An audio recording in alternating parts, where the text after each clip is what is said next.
There came in the night an army of six-legged invaders. First the pantry, then the sink. Now my bread is under siege. But I didn't panic. I didn't call pest control. I grabbed two things from my cabinet and I waged chemical warfare the natural way. This is boric acid and this is powdered sugar.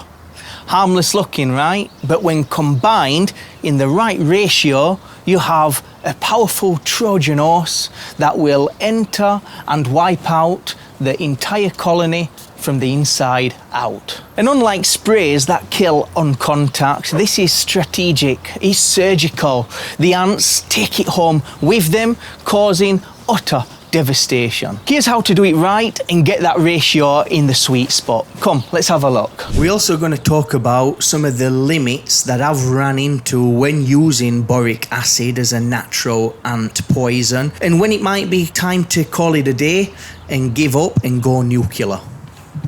So the first ratio that we're going to be making is 1 part boric acid and 10 parts powdered sugar, and this will be ideal for small, newly entrenched infestations. Powdered sugar is going to be a lot easier to blend with the boric acid and it'll be harder for the ants to separate it. Make sure you add a tablespoon or 2 of water and then blend that mixture thoroughly. So for large infestations, we need to change our tactics. We need to be dialing that ratio right back using 1 part boric acid to 20 and even 30 parts worth of powdered sugar. The problem in dealing with large, deeply entrenched infestations is they will be able to tolerate substantial losses and recover really quickly, and they will be able to detect then that a food source is causing them damage and they will refuse to eat it. They'll cover that bait over with leaf litter, soil, whatever they have at hand. So not to cause alarm and detection, we need to be more pernicious. We need to reduce that ratio and try and build toxicity over time.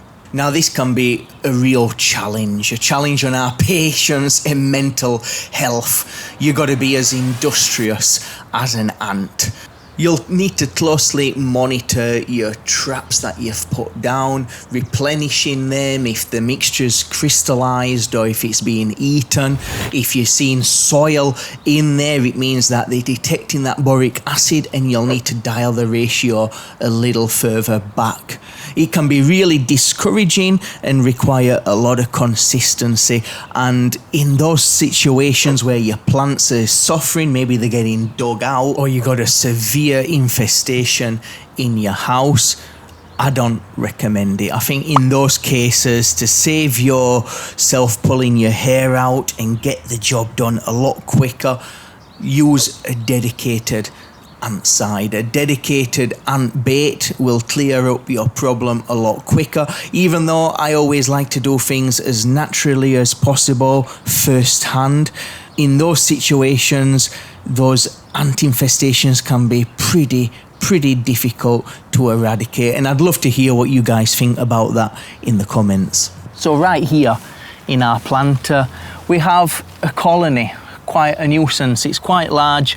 It's spreading aphids and pests to our vegetables, digging up and aerating the soil, disconnecting the roots, causing all kinds of havoc.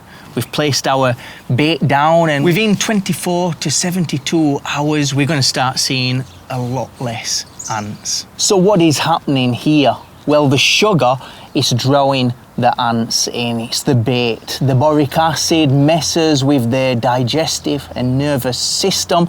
They take back this bait to the colony, feed the queen with it, and well, it's game over. The traps, well, they're really easy to make. You just get a small container and punch some holes in the side, or if you want to make them a little bit nicer, you can drill the holes out with a drill bit. These pate containers, I find they're perfect because you've got a nice little closable lid and you can replenish the mixture quite easy. And basically the containers serve to keep your pets, your dogs or cats, away from eating this mixture because it will cause sickness. And we also want to keep our beneficial insects away, like our butterflies and bees.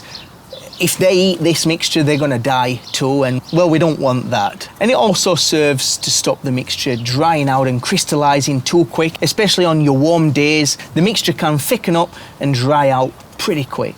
Powdered sugar works a treat for ants that have a sweet tooth, like your common house ant, pavement ants. But if you do have a feinschmecker ant in your house that prefers to dine on protein rather than sugar, like Argentine ants, pharaoh ants, some carpenter ants, especially when they're feeding their larvae, then you can switch out the sugar for liver patty in exactly the same kind of proportions. And it can be useful even with pavement ants and house ants to switch it up occasionally from sugar to patty.